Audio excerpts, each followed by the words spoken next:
Yo, what's up, Kings? It's Dan from Daft Previews, and today I'm going to take you through the most comprehensive NBA player prop preview you are going to see for all 12 games on this upcoming slate.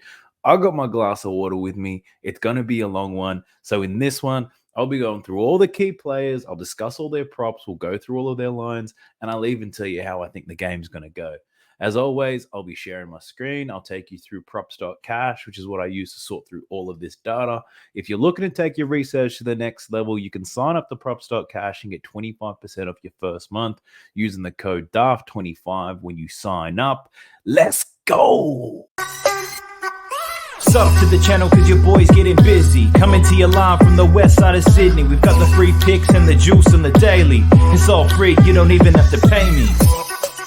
We're kicking it off with the New York Knicks versus the Charlotte Hornets. Now, Julius Randle is out, shoulder injury. LaMelo's a game-time decision. But look, despite Randle being out, the Knicks are still going to be heavy faves in this one. The Hornets are bad with and without the ball.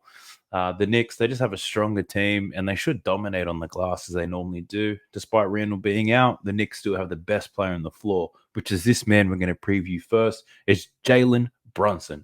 Let's have a look at his points line. It's 31.5. He's hit this in only 4 of his last 10 games, averaging 29.6 points per game. In his last 5 head-to-head matchups against the Hornets, he's only covered this once. But no Julius Randle. My man should eat today regardless, right? He's going to take all the shots. He's either going to get 12 assists or he's going to get 35 to 40 points. I know Julius Randle's played a lot of games. He doesn't miss many, but interested to see what Jalen Brunson's last few games without Randle have been. So let's just quickly check that out for you if you're wondering. Looks like there's 3 games over the last 2 years that he's played without Randle. 48 against the Cavs, 27 against the Wizards, and 25 against the Miami Heat. Real quick, looking at his assists, 9, 8, and 7, and rebound-wise, 4, 3, and 5. So nothing crazy, but Jalen Brunson this year is a different beast. So points-wise, I think it's worth considering. The Charlotte Hornets give up a lot of everything. Points, rebounds, and assists, you name it. Looking at his assist prop, so no Julius Randle, and his line is still the same. It's 7.5 for Jalen Brunson. He's hit that in 5 of his last 10. Against the Hornets, he's only hit it in 2 of his last 5, going under in his last 3. But he's going to have a lot of responsibility tonight. I don't hate his assist line, to be honest. Jalen Brunson. LaMelo Ball, he's a game-time decision, but if he does suit up, let's just have a look. He's gone under in his last 3. In 2 head-to-head matchups against the Knicks, though, 32 and 34 points. Assist-wise, 6 and 9 against the Knicks, and in his last 10, 5 of his last 10. So those games that he hasn't been scoring the ball very well, he has been caught passing the ball nicely, getting his assists. No Randle does weaken the Knicks a little bit, but at the same time, it's going to be a tough night for the Hornets. Let's check OG Anunoby. He's been playing quite well lately. He's gone over this line in his last 2, but 4 of his last 10 in head-to-head matchups with the Hornets. He was playing with the Raptors at this point, but covered in only 2 of his last 6. So yeah, I don't hate it. He still averaged 15.5 points. His line is at 18.5, though. Probably the highest he's ever had it. But I don't hate that. The Knicks are going to rain some points on the Hornets. We're just going to see where it's going to come from. Is it going to come from Brunson? Will it come from OG? Or does someone else like Quentin Grimes go crazy? Or does Dante DiVincenzo go crazy? So I'd wait till everybody's available until you bet this game. But Jalen Brunson assists, I don't hate that one. One to consider. Let's jump to the next one. Looking at the Los Angeles Clippers versus the Cleveland Cavaliers. Now, Evan Mobley might be back in this game. Donovan Mitchell is also a game-time decision. I think this game should be close. The Clippers are in great form, but the Cavs have been very strong at home recently. The Clippers' defense has been strong. They've held their last 3 opponents to under 107 points per game. They do have more firepower, though, in saying that. And the Cavs will, I think they won't struggle to score, but they would need to hang with the Clippers somehow. So I think it's going to be tight. I am leaning towards the Clippers, but look, I don't bet sides and totals. I'm just telling you how I think the script is going to go. The other thing is I think the Clippers are playing their 3rd game in 4 nights, so they might go deeper into their bench for this game.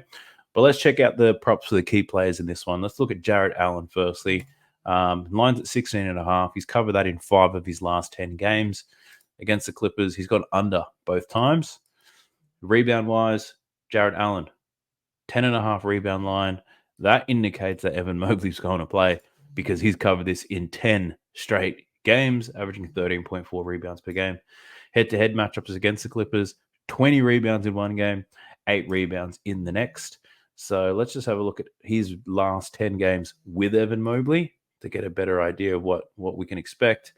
So in his last 10 games with Evan Mobley, he's only covered this line 4 times, averaging 8.7 rebounds per game. I think one thing to check, is Evan Mobley going to be in minutes restriction? Does he change the way he plays because he's coming back from injury? I'm not too sure about that.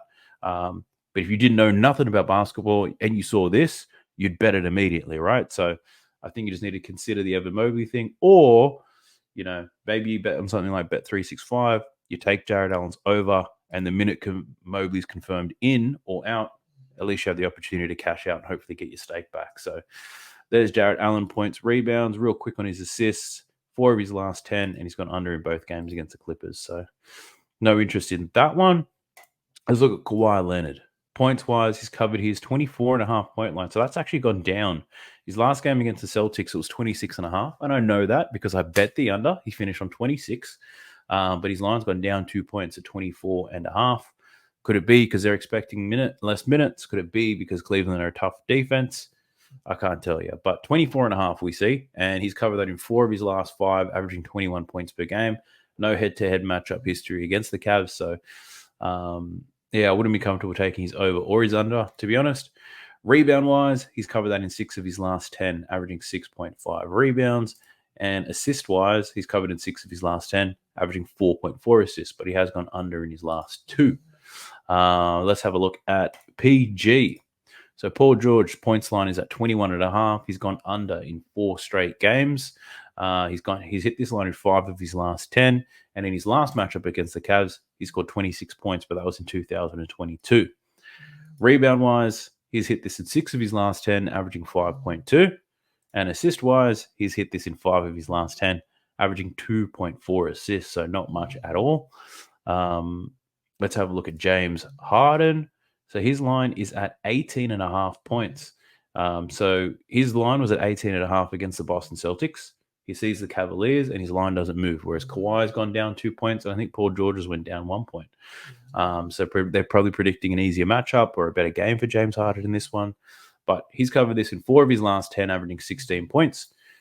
Over his last 2 games against the Cavs, 19 and 28. So he's covered this line in both of those games. Rebound-wise, 6 of his last 10. Rebound well in his last 2. And he hit this in 1 of 2 against the Cavaliers. Assist-wise, 7 of his last 10, averaging 9.5 assists. So his line is 8.5 at the moment. A little bit juiced. I think it'll stay at 8.5 though, unless it's heavily backed, but I don't see that happening. 8.5 against the Cavs. Look, he's done it before. Last 2 games against the Cleveland Cavaliers, 12 assists in both games. Keeping in mind, he wasn't a member of the Clippers then. But at the same time, Harden gets assists no matter who he plays with. So that's not such a bad shout, James Harden's assists. He's predicted to have a big game by the looks of it. And who else is there? Donovan Mitchell, if he does play. Looking at his last 10 games, his line's at 29.5. He's hit this 4 times, averaging 27 points per game.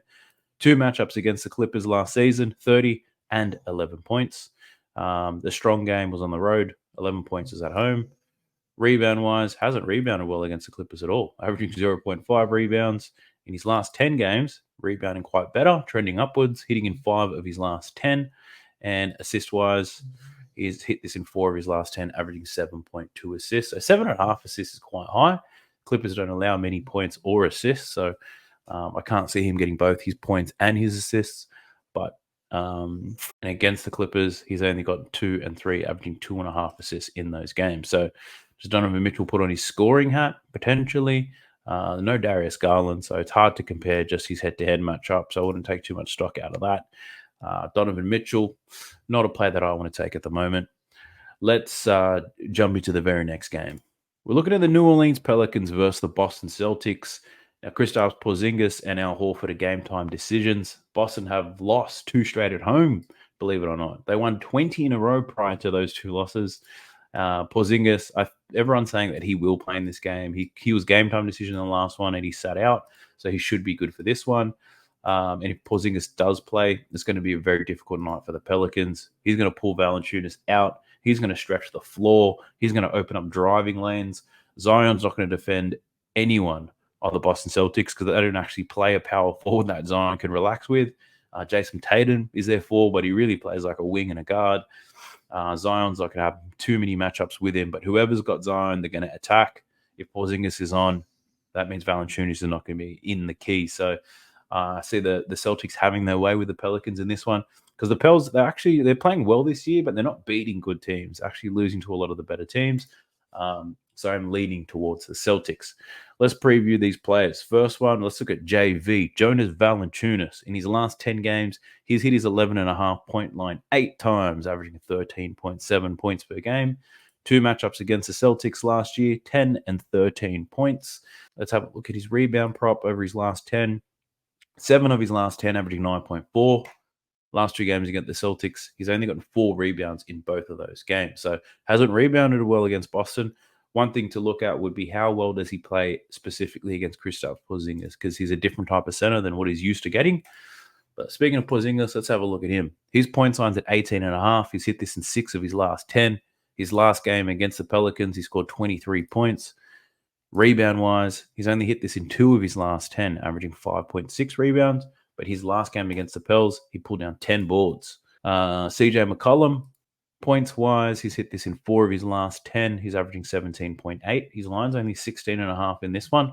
In head-to-head matchups, he's played very well against Boston, scoring 18 and 38 points the last time they played.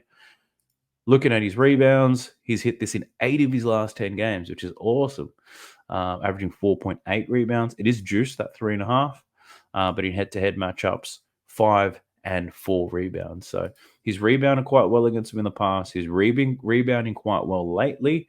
I don't hate this pick, but obviously it's quite juiced. So assist-wise, 4.5 is his line. He's only covered in 3 of 10, and he's gone under in both games against the Boston Celtics. So I get a feeling to fade that one. But, with so many games on, why would you waste your time taking some unders? Because those are painful. Let's look at my man Zion Williamson. Points-wise, his line's at 20.5. He's hit this 5 out of his last 10, averaging 20.5. Rebound-wise, 4 of his last 10, averaging 3.8 boards. And assist-wise, 6 of his last 10 he's hit, but he's averaging 5. So it's very dependent on matchup and how teams are going to play him. Brandon Ingram, points-wise, his line's at 19.5, and he continues to go under. He's hit this in 2 of his last 10 and 5 of his last 15. Against the Celtics, his last game, this is in 2022, he scored 25 points. Looking at his rebounds, he's hit this in 6 of his last 10, averaging 5.1 rebounds per game. Assist-wise, he's hit this in 6 of his last 10, averaging 6.1 assists. So he had 7 assists, 2 rebounds, and 25 points in his last game against the Celtics, but that was over a year ago, so I wouldn't put too much stock into that. Let's look at Jason Tatum. So Tatum's line's at 28.5. He's only hit this in 2 of his last 10 games. He's hit it in 6 of his last 15. And against the Pelicans, he's gone 19 and 31, covering in 1 of 2. Rebound-wise, he's hit this in 3 of his last 10, averaging 7.7. Against the Pels, 10 rebounds in his last outing, 7 in the game before that. Assist-wise, 4 of his last 10, 10 and 4 when versing the Pelicans. So I haven't bet on Jason Tatum much this year, and this is really the reason why. He's so inconsistent. He's hit the under of this line at 42% this year. So it's very difficult to back Tatum, not playing as well as he used to. The Celtics, they are deeper than they were last year, but yeah, he hasn't been able to put together any consistent performances. Jaylen Brown, very much the same. Very inconsistent. You can see it here. Points-wise, his line's at 23.5. He's hit it 4 times in his last 10 games. When he doesn't hit it, he has an absolute stinker. 2 games against the Pels, though, he covered both times, 27 and 41 points. Rebound-wise, 5 of his last 10, averaging 5.9. Has rebounded well against the Pelicans, 10 and 12 boards. So that's a pretty good one. But again, those games were a long time ago. Assist-wise, line's at 3.5. He's covered in 4 of his last 10. So I wouldn't take Jaylen Brown for assists in this one. Points and rebounds, if you can find some value in that. Do you think this head-to-head matchup, does it add weight? Where the Pelicans a complete team. They had the same team last year. So were the Pelicans a full team then? Definitely one to look into. Jaylen Brown rebounds, I don't hate that. Points, I'm not a big fan, to be honest, but how many bad games can he have in a row? Shown us recently, it could be 3. Can he make it 3 on the trot here? Yeah, I'm not too sure. But I think the Celtics stand up in this game and they play well. They just lost to the Clippers, so they have to bounce back. I think either Tatum or Brown has a big game in this one, but it could come from Porzingis too, right? So let's jump into the very next game. We're looking at the Utah Jazz versus the Brooklyn Nets. Now, my man Ben Simmons is a game time decision for this game. The Jazz, they're in pretty good form this calendar year, but they haven't played well on the road trip that they're on. Their only wins, I believe, were against Washington and Charlotte. And, just go Charlotte. But, they haven't been playing well at all, those two teams. So you'd expect them to beat them. I am leaning towards the Nets in this one, given that they're at home. But, I don't pick sides or totals. I'm just saying this game should be close, which is a good game if you're making bets on player props, because I think the chance of a blowout is minimal. Let's have a look at Nick Claxton firstly. He's covered his line in 5 of his last 10, averaging 14.5 points. 3 matchups against the Jazz, one of them this year. He's gone over twice and under. The game he went under was the game this year. Looking at his rebound-wise, in the last 10, he's hit it in 6 of his last 10 games, averaging 12.1 rebounds, which is good. But against the Jazz, has struggled rebounding the ball, going well under in all 3. Who else do we have here? Walker Kessler. Let's have a quick look at his rebounds. He's only hit 2 of his last 10. He played strong in those games against the Nets, 6, 8, and 14 rebounds. He's been either playing off the bench or not playing at all recently. Let me have a look. He has been playing, just haven't been playing many minutes. 15, 16 minutes in his last 2 games. Should he see more action, that 6.5 rebound line, he should bust wide open. Spencer Dinwiddie, pretty quiet year from him. He's covered his points line in 5 of his last 10, averaging 11 points. 4 consecutive games now against the Utah Jazz. He's covered his points line in all 4 games. Let's have a quick look at his minutes in these games. 37.2 is his average, and he's taking 17.8 shots per game. And if we look at his last 10, he's playing 28 minutes, so 9 less minutes, and he's only attempting 8 shots per game. So throw this head-to-head record out the window because he's not playing the same way that he once was. Assist-wise for Spencer, he's covered in 3 of his last 10, averaging 4.6. Head-to-head numbers look nice, but again, he's not playing the same minutes. So that could be a little bit difficult to predict. Colin Sexton, one of the more consistent players. He's hit his points line in 7 of his last 10. It's at 20.5. He's averaging 23 points. Head-to-head matchups, 17 and 27 against the Brooklyn Nets in December. Looking at his rebounds, not much happening there as a guard. Assist-wise, his line's at 5.5. He's only hit this in 4 of his last 10, but he has hit it in 3 consecutive games. And against the Nets, he had 6 assists against them earlier this year. So in that game, he played 35 minutes. In his last 10 games, he's only playing 26 minutes per game.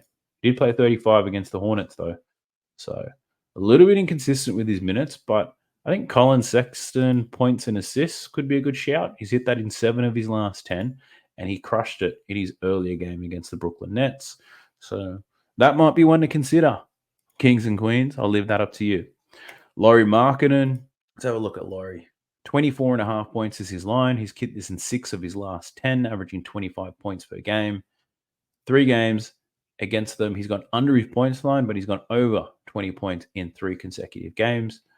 That last game against Brooklyn, he only played 29 minutes. Looking at his last 10 games, he's playing 32.6 minutes. So getting more reps up. Rebound-wise, line's at 8.5. He's hit this in 8 of his last 10, averaging 9.6. Head-to-head matchups, 11, 9, and 10 boards. I like it already. I was going to say, sign me up, Lauri, but no. You have to investigate this a little bit further, but I don't hate this rebound line for Lauri Markkanen. Let me tell you, recent form's good. Head-to-head form is good. I don't believe it's going to be a blowout, and he's starting to play more minutes. So if we can get 33 to 35 minutes, I like the look here of Laurie Markkinen. Who else have we got to get through? Johnny Collins. What's he been doing lately? Scoring. That's what my man's been doing. He's hit this line in 7 of his last 10, averaging 15 points per game. He has gone under in 3 of his last 4 against them, though. Rebound-wise, he's gone under against them as well. And in his last 10, he has been rebounding a lot better. So covering in 3 straight. John Collins. Mikal Bridges, points lines at 22.5. He's covered in 5 of his last 10.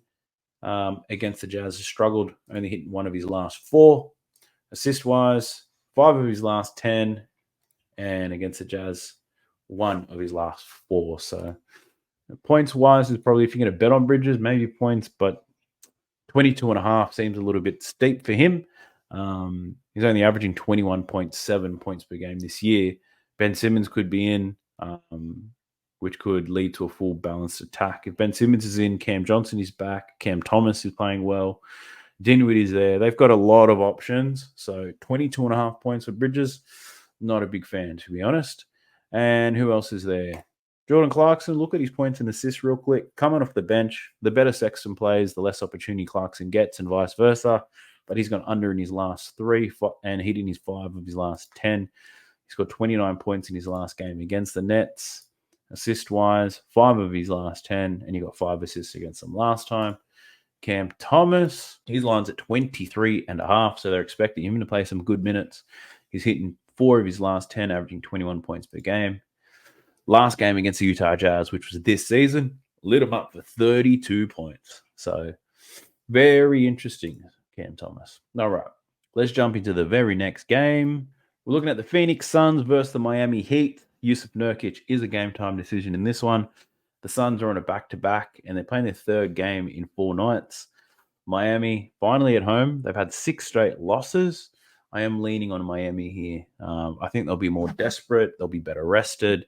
And if Nurkic doesn't play, I think Bam could be due for a big game. I don't like betting on the Heat for any reason whatsoever, but I honestly do think they have the advantage in this game. Not in talent, but they're deep. They're well rested. They should be hungry.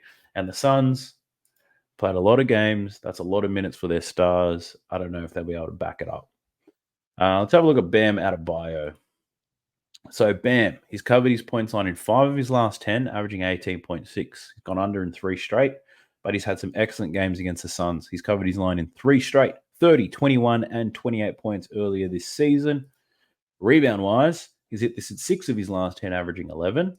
And he's rebounded well in 2 of his last 3 he's covered. So 10-plus rebounds in all 3 games. Bam Adebayo finally showing some good form. Assist-wise, though, he's hitting 8 of his last 10, averaging 5 assists per game. He's gone under in his last 2. And against the Suns, he's gone under his assist line in all 3. Terry Rozier, let's have a look at his points line because he hasn't been scoring well. Has been scoring well against the Suns, though. 19, 20, and 42 in their last matchup this year. He was playing with the Hornets. But since he's moved to Miami Heat, it's nice and red. He's gone under in 4 consecutive games. So line set at 15.5, though. Is he taking a lot of... He's playing decent minutes, 29, 28. Yeah, averaging 30 minutes. His shots are down. He's averaging probably 11 shots per game. So can he score 15.5 points and 11 shots? I don't think so. Not with Terry. Kevin Durant, his line's only at 23.5. Easy money sniper. One of the lowest lines you're going to see for a healthy Kevin Durant.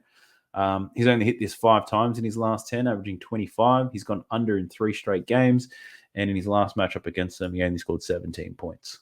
Rebounds for KD. He's hit it in 4 of his last 10, averaging 6.3. In head-to-head matchups, he got 5 rebounds in his last game against the Heat. Assist-wise, he's gone over in 4 straight. He's hit it in 6 of his last 10. He's averaging 4.7 assists.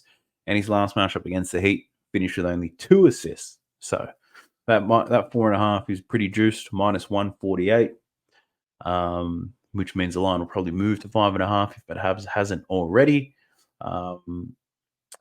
Let's have a look at Jimmy Butler.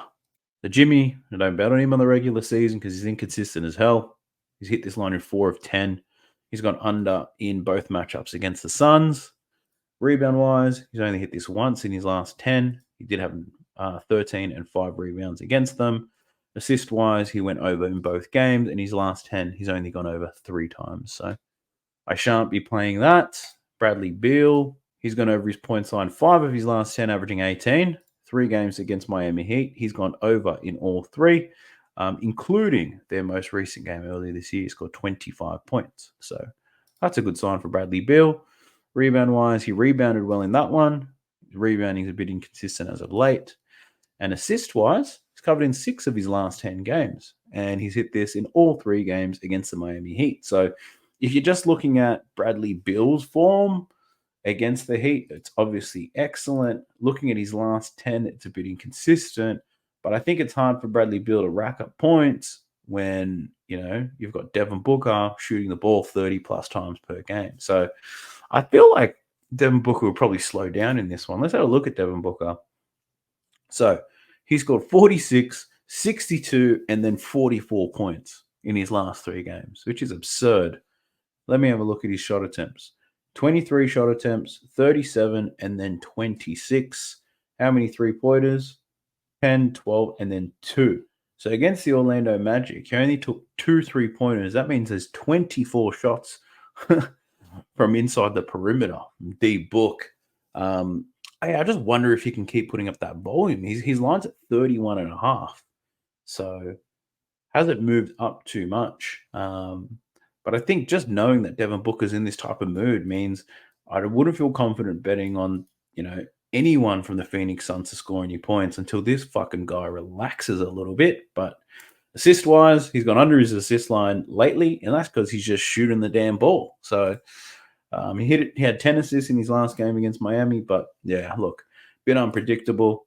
Tyler Hero, he's gone under his points line of 19.5 in 4 straight games now, sharing the rock with Terry Rozier a little bit. He only scored 9 points in his last game against the Suns.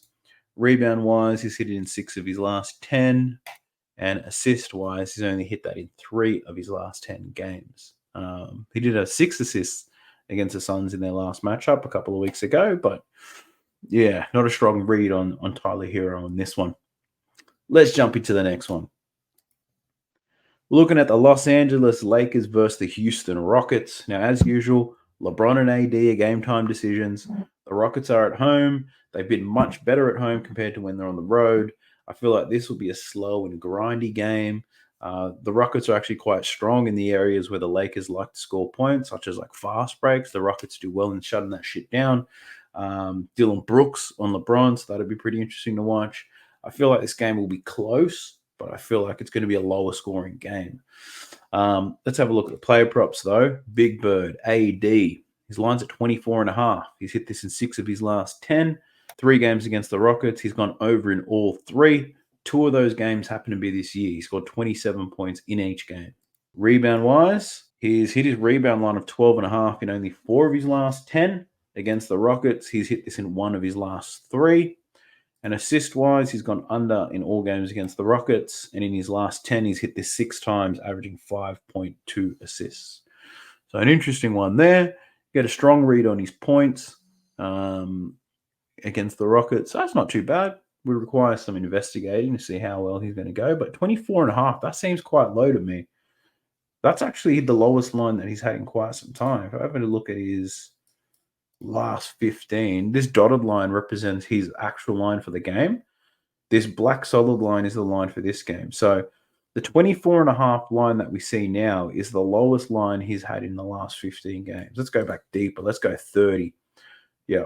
So it's the lowest line he's had in 26 games, Anthony Davis. So looking at his matchup against the Rockets, actually his line against the Rockets was 24.5 as well. So in this game, it was about 21.5. And then the last game, his line moved up to 24.5. He covered in both. So interesting to see why Anthony Davis's line is this low. So it's the lowest his line has been in 26 games. Going to have to do some research into AD. Maybe he's actually injured, and that's why his game time decision, or is he being an absolute pussy? I don't know. So that's AD. Let's have a look at Alperen Sengun. Now, Goonie, he's covered this in 5 of his last 10, averaging 22 points per game. Against the Lakers, he's covered this in 2 of his last 6. 23 and 21 in his last two. So they've played each other 3 times already this year. He's gone 19, 23, and 21. Rebound-wise against the Lakers, 7, 10, and 13 this season. In his last 10 games, he's hit it 6 times, averaging 9.7. And assists, has had some very strong games recently. He's hit this in 7 of his last 10, averaging 5.3 assists per game. And against the Lakers, he's covered his assist line 5 out of 6 games. So, I don't know. That's not too bad for Şengün. What do you guys think? Şengün to get some assists? Why not? Let's have a look at D'Lo. So, his line's at 18.5 points. He's been absolutely killing it lately. He's covered this line in 8 of his last 10. He's averaging 25 points per game. He's got 9 games against the Rockets. He's hit it in 4 of them over the last season and a half. This season, he's played them 3 times. He's only gone over his points line once. But looks like he's only playing 25 minutes back then. When he was playing them in his last 10 games, it's a very different story. D'Lo's playing 35 minutes per game. So he's getting a lot of miles up, and he might be able to keep this trend going. Who knows? Assist-wise for D'Lo, he's hit this in 6 of his last 10. And against the Rockets, he's hit it in 5 of his last 9. Fred VanVleet, let's have a look at his assists. He's hit his 7.5 assist line in 4 of his last 10 games. Against the Lakers, he's averaging 10 assists over his last 5. This season in 3 games, 10, 16, and then 7 assists. Last 2 games have been on the road.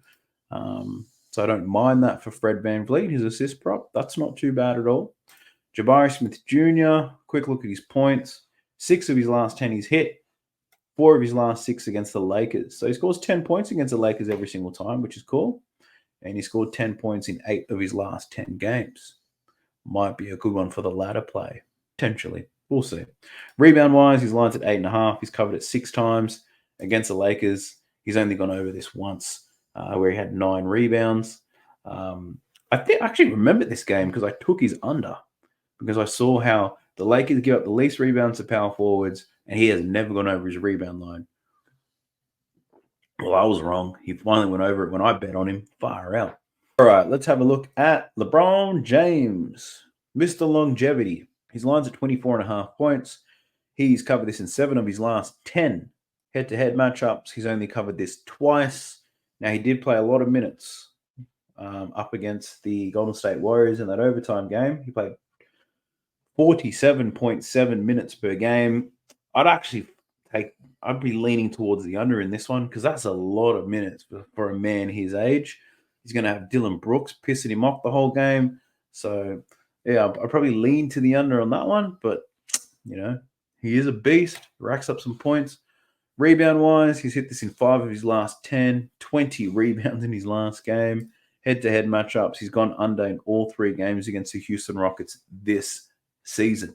Assist-wise, he's gone over in 3 of his last 5 against the Rockets.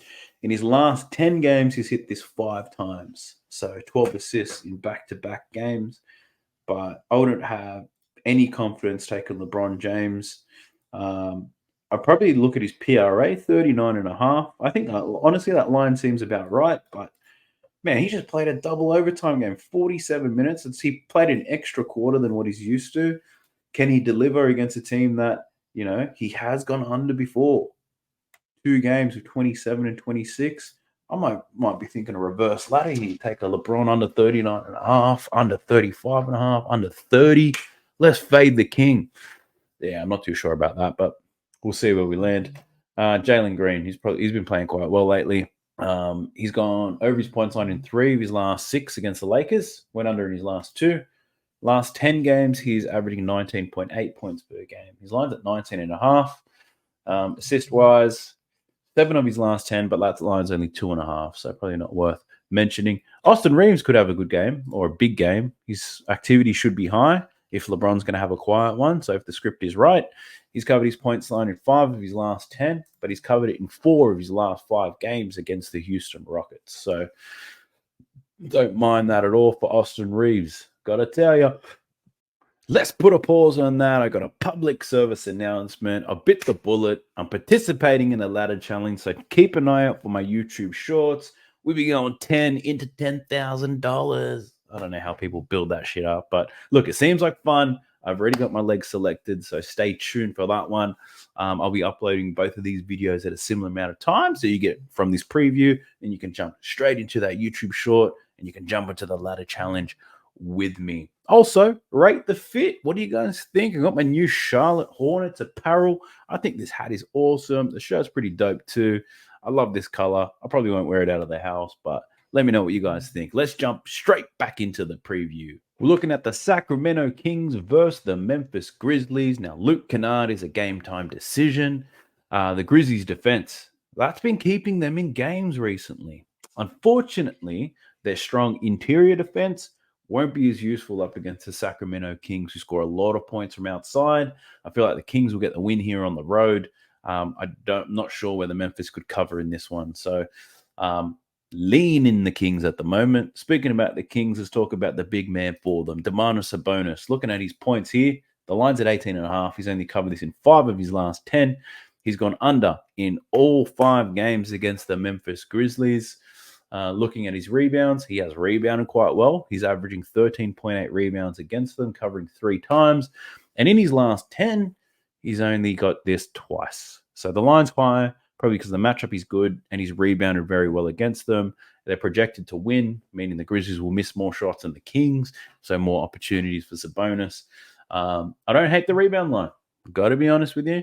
Even though he hasn't hit it in quite some time, he's shown in the past he can get some work done against the Memphis Grizzlies. Looking at his assists, he's hit this 5 of his last 10, averaging 9. He's covered his assist line in 3 of his last 5. So double-digit assists in his last 2. He's only versed the Grizzlies once this year. That was about 3 to 4 weeks ago. He had 12 assists in that game. Rebound-wise, he had a triple-double. 21 rebounds, 12 assists, and 13 points. Not bad, Sabonis. Not bad at all. His assist line's at 8.5 at the moment. I don't hate that. But let's see how we land. So Sabonis, that's got me a little bit aroused, I got to tell you. Let's have a look at De'Aaron Fox. His last 10 games, 5 out of 10, averaging 23 points per game. He's finally started to hit 2 in a row. Head-to-head matchups, he's gone under in his last 3 against the Grizzlies. Assist-wise, 3 of his last 5, but in his only game against them this year, he had 4 assists. In his last 10, he's gone under 8 times. So not racking up the stats, De'Aaron Fox, not the way that he used to, I'll tell you that. Jaren Jackson Jr. takes a whole lot of shots. His line was at 30.5 against the Pacers. He went under that. I knew that was going to be hard for him to do. But 27.5 he sees tonight. He's hit this in 4 of his last 10. He hasn't covered this line at all against the Sacramento Kings. Rebound-wise, not a great rebounder, 1 out of 4 games. And in his last 10, he's been rebounding all right, hitting in 6 of his last 10. So I think with Jaren Jackson Jr., this points line, I honestly consider fading that, taking the under on that one. That's what I'm considering as well. Who else have we got here? Keegan Murray. Let's have a look at Keegan Murray. He's on the road, so he hasn't played that good on the road this season. But he's only hit this in 4 of 10, only in 2 of 5 against Memphis. So nothing crazy happened for Keegan Murray. Harrison Barnes, this guy's been playing very good lately. Look at that. Last 3 games, he's been blitzing it. His line's slowly been increasing, but he's been killing it anyway. So he's covered in 3 of his last 5, averaging 20. Check this out. Against the Grizzlies, my man gets to work. He's hit this in 4 of his last 5. Only had 11 points in their last matchup against the Grizzlies. But Harrison Barnes, as of late, he's a different human. I don't wonder what's going on here. He's playing a little bit more minutes than he normally does. But check this shit out right here. His field goal attempts, for some reason, he just woke up and chose violence against the Atlanta Hawks. 20 shot attempts, then 24. Then he had 11 against the Dallas Mavericks, which I think that should be his norm. But he's been shooting very well. He's been shooting at 50%, 58, and 55. But check out this work from deep. 4 3-pointers made, then 7, and then another 4. So that's not bad at all. Let's have a look at his 3-point line for this one. His line's at 2.5. 2.5. And you can get, what's that, plus money for Harrison Barnes to make 3 3-pointers? He's hit 4 plus in 3 straight games. Who's up against? Up against the Memphis Grizzlies. They defend the interior very well. They'll probably leave people open on the outside. My God, is this too good to be true? I'm not too sure. Harrison Barnes, look into that one. He's over in 3-pointers. Who else do we have here? Luke Kennard. Let's quickly have a look at his points. Yeah, he's been doing decent since he's been getting more minutes, but nothing tells me I should take this. And Vince Williams Jr. Now, I strongly consider taking this. His line's only at 12.5. But I think it's got a tough matchup. The Sacramento Kings, they don't allow many points to shooting guards, but Vince has covered this in 6 of his last 10 games, averaging 15. A lot of his points do come from downtown, though, so yeah, definitely one to think about there with Vince Williams. But I think there's a letdown spot for the Grizzlies. I don't think I'll back any of their players unless I'm taking the under. So Jaren Jackson, I'm looking at you. Let's get into the next game. It's the Minnesota Timberwolves versus the Oklahoma City Thunder. Mike Conley's a game-time decision in this one. OKC. Now, they've turned up in every game against the Wolves this season. They've limited them to 103 points per game. The Thunder are looking to bounce back after dropping the game against the Pistons. So I am leaning on the Thunder in this one to do some work. But let's check the players out real quick. Rudy Gobert. He's covered in 7 of his last 10, averaging 16 points per game. He's covered against the Thunder in 4 of his last 7. But in his last 2 games against them, he's gone under in both games. Rebound-wise, so 3 games this year, 16, 5, and then 18 games against rebounds against OKC. In his last 10, he's covered his 13.5 rebound line 5 times. So Rudy's a little bit unpredictable at the moment. So I have not been betting him. And in this particular game, I have no reason to bet him right now. I wouldn't be surprised if he gets 20 rebounds. But to take him at 13.5, and if he has like 4 rebounds at halftime, like I'll just feel like a piece of shit. So I'm not doing that. Let's have a look at Chet Holmgren. Now, Chet, he's been scoring. He's covered his 15.5 point line. That is quite low. But he's covered in 3 of his last 10. So even though the line's low, he hasn't been scoring much at all. Against the Timberwolves, 16, 20, and 15. He's done a decent job scoring some points. So rebound-wise, his last 4 games, he's been rebounding out of his mind. Check it out. 10, 9, 13, and 12. Now, this line is only at 6.5, and that's because he's up against Rudy Gobert. And he's gone under his rebound line in his last 2 games against the Minnesota Timberwolves. Now, could this be a game that we see things turn around? Look, potentially. He's been doing something different. I don't know what it is, but he's been getting these boards. Assist-wise, 3. He's averaging 3 over his last 10. He's covered it 7 times. Hit assist line 2 out of his last 3. I think I remember betting on his assist line in this game. Yeah, that was only 8 days ago. I remember betting on that, and it didn't come home at all. I did a ladder. That was the Chet Holmgren ladder. It was up against the Minnesota Timberwolves. So he might get it today, just to prove to me that he can do it. Lanky dickhead. Anyway, SGA. Let's have a look at SGA. This is his points performances against the Timberwolves. He's covered it in 6 of his last 7. Looking at his last 10, he's only covered it 4 times. But like I said, the OKC come to play up against Minnesota. I do like this. Over 31.5. I like it a lot. Yeah, mama. Let's check out his rebounds. He's hit this in 4 of his last 10, averaging 4.5.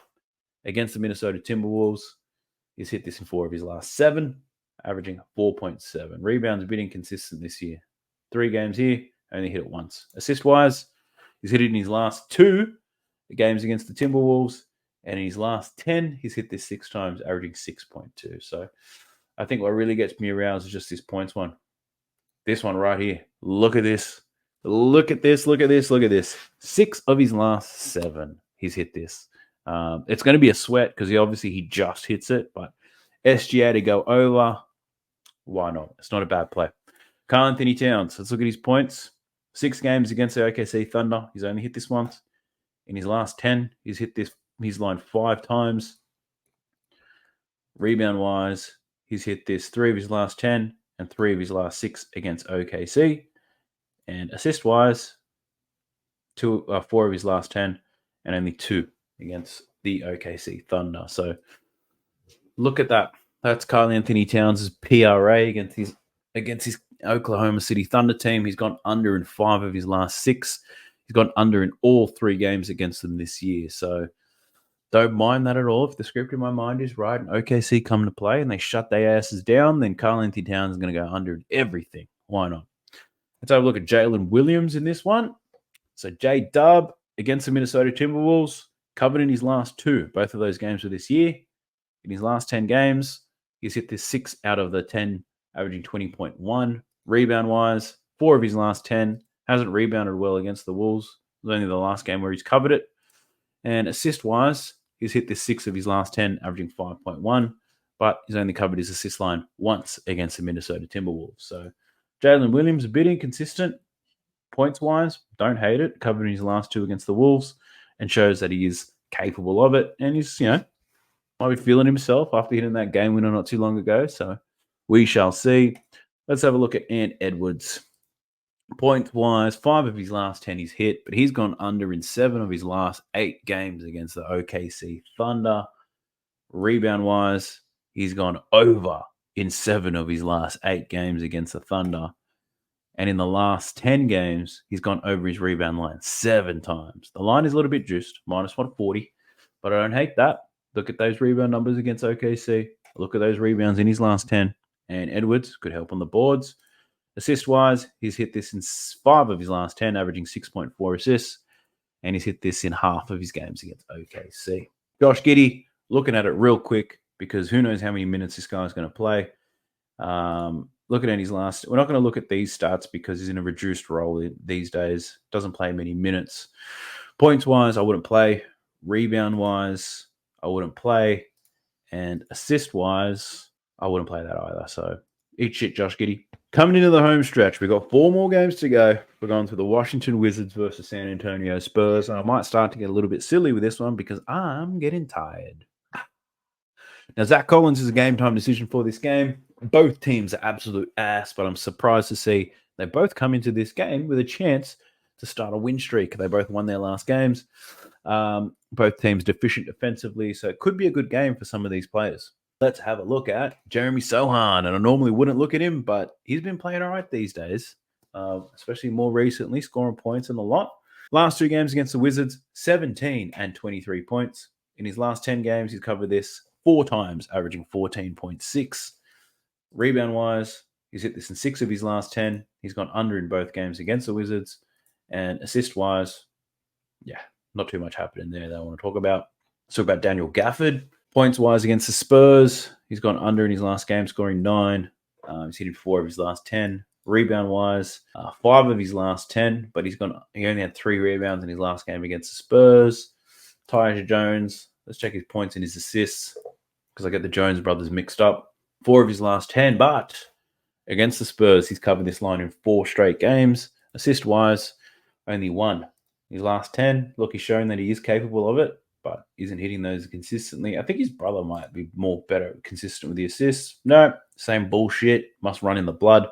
But in his head-to-head games against the Washington Wizards, averaging 11. So hitting in 3 straight. Took at Kuzma.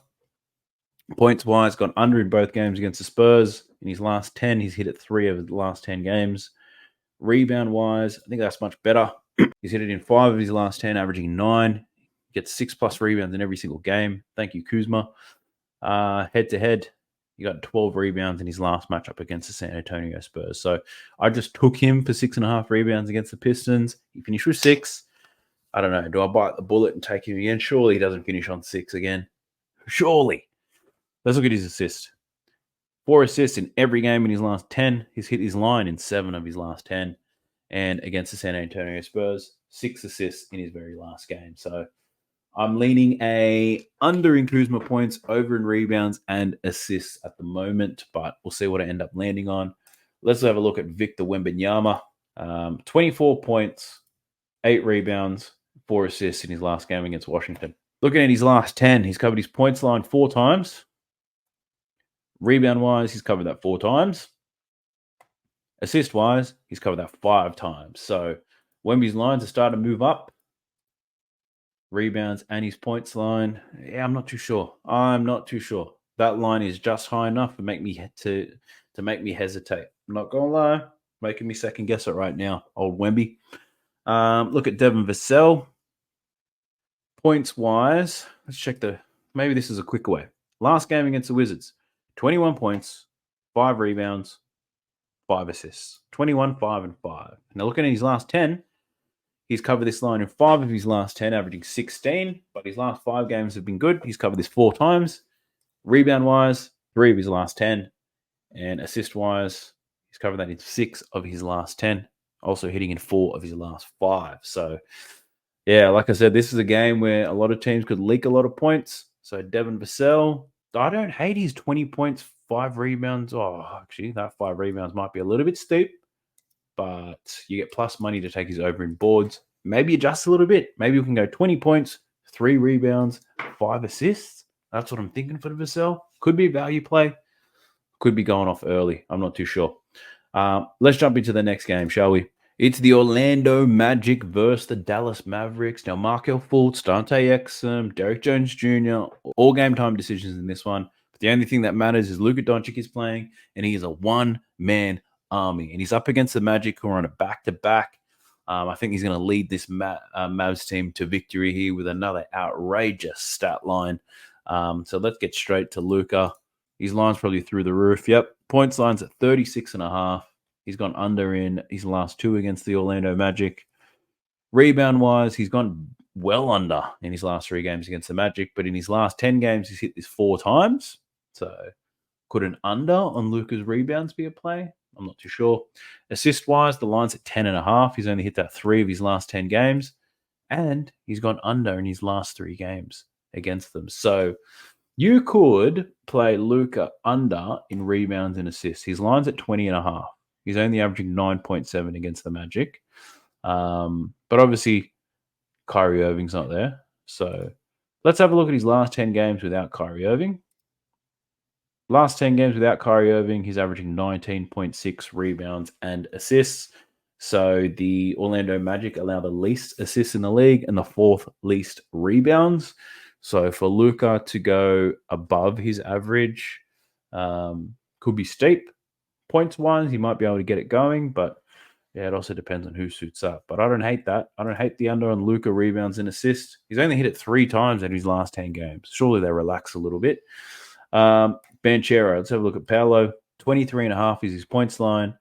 He's only averaging 20 points per game against the Dallas Mavericks in 2 games. He's hit it in 4 of his last 10. Rebound-wise, 4 of his last 10 as well. He's gone under his rebound line in both games against the Mavericks. Assist-wise, he's gone over once. And in his last 10, he's hit this 6 times. So he's hit it 4 of his last 5 games. His assist numbers are up. Dallas Mavericks do give up a lot of assists, a lot of rebounds, and a lot of points. So Banchero assists, I don't mind. His rebounds, I'm not game enough to take because it's so inconsistent. And his points, I think his line is just about right. But he hasn't hit it against the Dallas Mavericks while we'd hit it today on a back-to-back. So Tim Hardaway Jr., he's been getting buckets. He's hit his points line in 2 of 3 games against the Orlando Magic. This was their only game they had this year. He scored 21. In his last 10, he's hit it 5 times. In his games with Kyrie Irving out of the lineup, he's hit this in 5 of his last 10 games, averaging 18.9. So, yeah, not an easy one there for Tim Hardaway. Let's go Franz Wagner. Now, Franz, he's covered this in 5 of his last 10, but he's gone under in 4 straight games. These 4 games, he came back from injury, and he's been struggling to score. I wonder why. He's shooting the ball. He's just not making them, really. So, under in Franz's points, but again, this Dallas team gives up a lot of layups. So, this could be the game that gets him back on track. Rebound-wise, did rebound very well against the Phoenix Suns, but he hasn't rebounded well against the Dallas Mavericks. Assist-wise, yeah, not much to talk to here. Very inconsistent. So, maybe looking at his PRA, he's actually gone close to that very recently, but he's still gone under his PRA in 4 straight games after coming back from injury. But the Mavericks are an easier matchup, so that's a difficult play to make. I wouldn't make a call just on this. So, yeah, I have to pass on that. Let's jump into the next one. It's the Milwaukee Bucks versus the Denver Nuggets. Giannis is a game-time decision, but I think he's going to play. The Bucks, regardless of who coaches them, they're still going to struggle defensively by the looks of it. I don't know if Doc can fix that, but I can't see them stealing a win against Denver on the road. So I'm leaning towards the Nuggets here. Let's have a look through a lot of their players. Brook Lopez, for some reason, still on the PRA screen, but he's covered his PRA in 9 of his last 10 games. But he's gone well under it in both games against the Nuggets. So let's have a look at his points. Seems to hit his points okay against Denver. Doesn't get rebounds against the Nuggets, but he has been rebounding well recently up until that last game. And assists, not too many of those happening. So let's get straight into the big fella, Nikola Jokic. All right, we're looking at 27.5 points as his points line. He's covered in 4 of his last 10, averaging 27.2.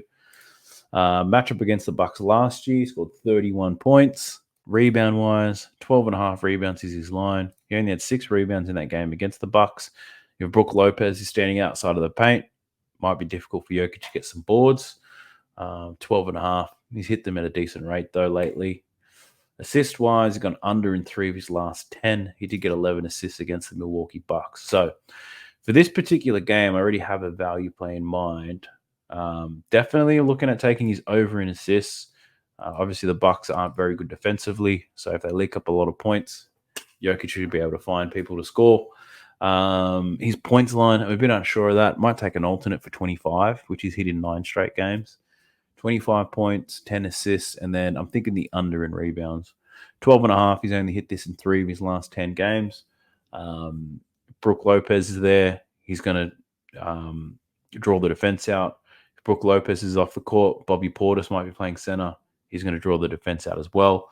If he is at rim protection and Giannis is attacking, might be difficult for the Joker to get some boards. So, like the under in Jokic rebounds, over in his assists. Points-wise, I'm thinking 25. But as always, check the pin comment by the end and you'll see my final plays.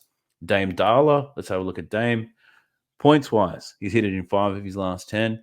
He's hit this in 4 straight games against the Denver Nuggets. But keep in mind, none of these were this season. He's in a new team, new uniform. I don't know if you could do the same thing to them. Assist-wise, 6 of his last 10. And he covered his assist line. So these are his Portland stats. So I wouldn't make a big deal out of that. He's a different beast in Milwaukee. Not much of a beast at all. Jamal Murray, let's look at his points and assists. He's covered his points line in 4 of his last 10. He did score 26 points in his last game against the Bucks. The Bucks, we know, don't defend point guards very well. So Jamal could go off in this game. Assist-wise, he's only hit this in 3 of his last 10. He had 9 assists in his last game against the Bucks. So, not too sure. I feel like maybe an over in Jamal Murray points and under in his assists. I just feel like if Jokic is going to be dishing it out, they obviously try to score with Murray first, get him going. But not my strongest read so far. Let's have a look at Giannis. Giannis has covered his points line in 3 of his last 10 games. 2 games against the Nuggets, 33 and 31. Rebound-wise, he's hit this in 5 of 10. He's hit this in 1 of 2 games against Denver. And assist-wise, lines at 6.5. He's hit this in 6 of his last 10, but he's gone under in both games against the Nuggets. So I think Giannis is going to be a difficult one. His recent play doesn't align to his play against the matchup, and they're most likely going to lose this game. Can he rack up all these stats whilst losing? Yeah, not too sure. It's a difficult one. Aaron Gordon, let's have a quick look at his points and rebounds. Points-wise, 4 out of his last 10, 1 of his last 2. That's contradicting. Rebound-wise, he's not the same consistent rebounder that he was last year. Last year, he covered his rebound line both times, but he ain't doing that anymore this year. Bobby Portis off the bench could have an impact here. Rebound, 5 of his last 10. Points-wise, he's hit this in 5 of his last 10, but didn't hit it in his last game against the Denver Nuggets. Chris Middleton, gone under in the last 2 games against Denver. In his last 10, he's hit this 4 times. That's not convincing. Rebound-wise, that's not convincing either. 3 of his last 10 and 1 of his last 2 against them. Assist-wise, a little bit better, but still. No consistency there for Chris Middleton. And if they're going to be on the losing side for this game, I don't know if you can rack up all these stats. MPJ, look at his points and his boards. Came back to life, 20 points against the 76ers. Covered in 6 of his last 10. In his last game against the Bucks, he scored 19. Rebound-wise, a little bit better than Aaron Gordon, but still lines at 6.5. He's only hit that 4 times. 7 rebounds in his last matchup against the Bucks. Nothing strong for me on that one. KCP and Malik Beasley, very similar types of players. Sit there, wait to take open threes. KCP, 10.5 points is his line. He's hit it 6 times in his last 10. He scored 11 points last time against the Bucks. And Malik Beasley lines at 8.5. He's hit this in 7 of his last 10. And he's hit this in 2 of his last 4 against the Denver Nuggets. So Yeah, should be a very good game to watch in terms of what do I like in this one. Probably Jokic, plays around Jokic. Probably the only thing that I'm liking. Giannis, you can probably get safe with some of his lines, like 25 points and 10 rebounds and 4. I don't know. I'm not too sure. But you're not going to get good odds for that, right? Because his lines are so high. So you can kind of predict that, but whether you can cover those lines is a different one. So, yeah, Jokic, that's one I like the most. Let's jump into the next and final game. So Philadelphia 76ers versus the Portland Trail Blazers, and there are no markets available. We've got Tyrese Maxey, Joel Embiid, Tobias Harris. They're all game time decisions in this one. So, shit, if those guys play, then obviously the 76ers will absolutely demolish these fools. My Lord, can we pause for a second? Cheers to you. If you watch that whole thing, I salute you. If you've got a glass, raise that glass, my friend, because my voice is hammered. But I'm going to end the video very soon. I'm not going to go through a recap. My throat is absolutely stuffed. Look, I only had 3 players. Trae Young cashed. The other ones didn't. Pretty simple, right? But big slate on this one. So check out the ladder challenge. Got $10 on that one. Day 1. Let's see how we go. I'm only going to be attempting this one time unless you guys absolutely demand it for more. But the ladder challenge, check the pinned comments. You'll see all my final picks for this video. Not for this video, my final picks for this upcoming slate of games. 12 games could be a lot of picks. Hopefully there's a lot of value plays because that's going to drive the profits for us. If we can miraculously claw back the deficit in January, I was going to say I'll do a special giveaway, but it depends how much money I actually win. So let's see how we go. But I'll catch you guys in the next one. I appreciate you if you made it this far. Up to the channel cause your boy's getting busy. Coming to you live from the west side of Sydney. We've got the free picks and the juice and the daily. It's all free, you don't even have to pay me.